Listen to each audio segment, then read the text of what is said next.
आणि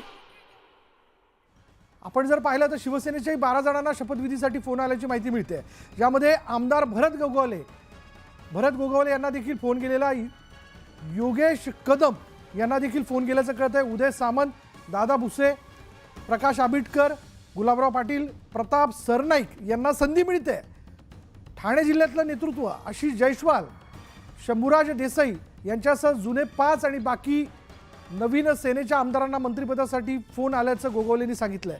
4 वाजता शपथविधीचा कार्यक्रम पार पडतोय आणि आम्हाला नेते मंडळींनी कळवलंय, त्यासाठी आम्ही इथे आलेलो आहोत असं भरत गोगावले यांनी म्हटलंय।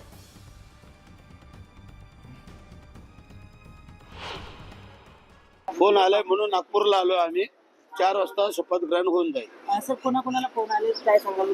ते सगळे आता मी नावं सांगितली ती आहेत। योगेश कदम आहे, आम्हाला आवत, उदय सामंत आहे, दादा भुसे आहे, गुलाबराव पाटील आहे, शंभूराज आहे, प्रताप सरनाईक आहे, आशिष जयस्वाल असे लोक आहेत। यासोबतच नवीन मंत्रिपदात नवीन लोकांनाही संधी दिली आहे ना, आम्ही 5 जुने आणि 7 नवीन। तर मुख्यमंत्री झाल्यानंतर देवेंद्र फडणवीस पहिल्यांदाच नागपूरमध्ये दाखल होणार आहेत आणि त्यांच्या स्वागतासाठी जय्यत तयारी करण्यात आलेली असून नागपुरातून भव्य रॅली ही काढली जाणार आहे। देवेंद्र फडणवीस नागपुरात दाखल होत आहेत आणि यानंतर ते विमानतळावर डॉक्टर बाबासाहेब आंबेडकर यांच्या पुतळ्याला पुष्पहार अर्पण करतायत। तसंच हेडगेवार यांच्या स्मारकस्थळी ते वंदन करतील। यानंतर रॅलीला सुरुवात केली जाईल। प्राईड हॉटेल इथल्या छत्रपती शिवाजी महाराज चौकापासून या रॅलीला सुरुवात होते। लक्ष्मीनगर, बजाजनगर, शंकरनगर चौक मार्गे लक्ष्मी भुवन चौकात ही रॅली पोहोचेल। तिथे मुख्यमंत्री देवेंद्र फडणवीस जनतेला संबोधित करतील आणि तिथून ते त्यांच्या निवासस्थानी जाणार आहेत।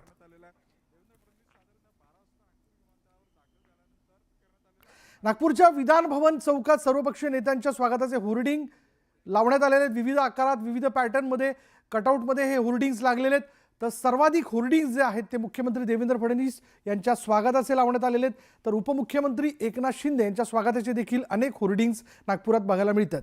DCM म्हणजेच dedicated common man Eknath Shinde असं या होर्डिंगवरती लिहिण्यात आलंय।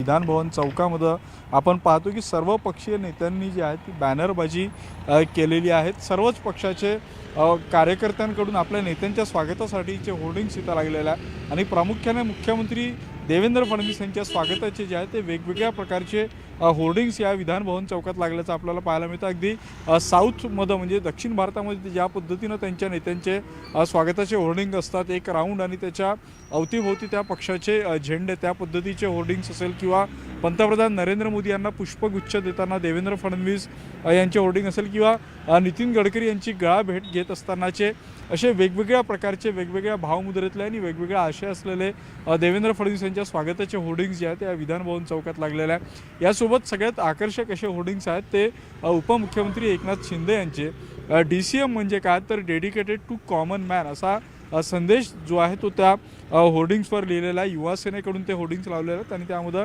एकनाथ शिंदे यांचा जो आहे तो फोटो वापरण्यात आलेला आहे। यासोबत अजित पवार यांच्या स्वागताचे होर्डिंग्स असेल, उद्धव उबाठा गटाच्या स्वागताचे होर्डिंग्स असेल, अशा वेगवेगळ्या राजकीय पक्षाच्या आणि वेगवेगळ्या नेत्यांच्या स्वागताचे होर्डिंग्स इथं लागलेले आहेत। वेगवेगळे कटआउट्स आहेत आणि वेगवेगळ्या डिझाईन्समध्ये आशयाचे हे सगळे होर्डिंग्स आहेत। त्यामुळं हिवाळी अधिवेशनासाठी आपला नेता ज्यावेळी नागपूरमध्ये येईल त्यावेळी नागपूरमध्ये या गुलाबी थंडीमध्ये त्याचं कसं स्वागत करता येईल यामध्ये या होर्डिंग्सच्या निमित्तानं राजकीय कार्यकर्त्यांमध्ये चढाओढ लागली असं म्हटलं तर वावगं ठरणार नाही।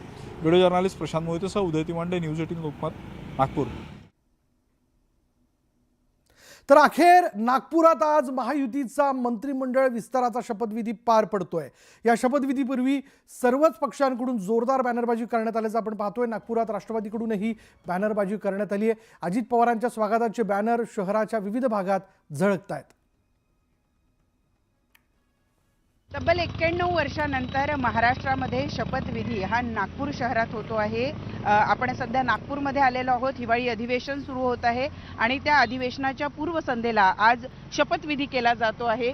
महायुतीचा हा शपथविधी होतो आहे। खरं तर 3 मंत्री, मुख्यमंत्री आणि 2 उपमुख्यमंत्री यांचा शपथविधी हा मुंबईमध्ये झाला होता आणि तब्बल 30 वर्षानंतर आता उर्वरित मंत्रिमंडळ विस्तार जो आहे तो नागपुरात होतो आहे आणि त्यासाठी नागपूर सज्ज झालेला आहे. ठिकठिकाणी तुम्हाला बघायला मिळतं की वेगवेगळ्या राजकीय पक्षांचे बॅनर्स दिसत आहेत.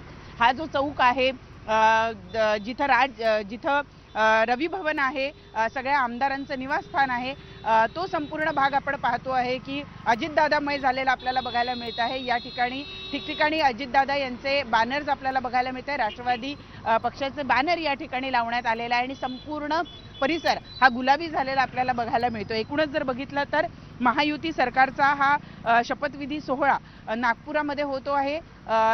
त्याचबरोबर गेले काही दिवस जे मंत्रिमंडळ विस्ताराचं गुऱ्हाळ आपल्याला बघायला मिळालेलं होतं त्याच्यावर आता उत्तर निघालेलं आहे आणि आपण पाहतो आहोत की आज हा शपथविधी संध्याकाळच्या सुमारास राजभवन, नागपुरातलं जे राजभवन आहे त्या ठिकाणी पार पाडला जाणार आहे आणि त्यासाठी संपूर्ण शहर जे ते सजवण्यात आलेलं आहे. प्रत्येक पक्ष आपापल्या वतीनं या ठिकाणी विजयी जल्लोष साजरा करणार आहे.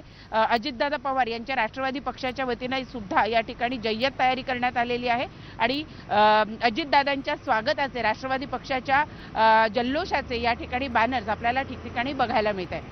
व्हिडिओ जर्नलिस्ट रमेश भट्टसह प्रणाली कापसे, न्यूज 18 लोकमत, नागपूर.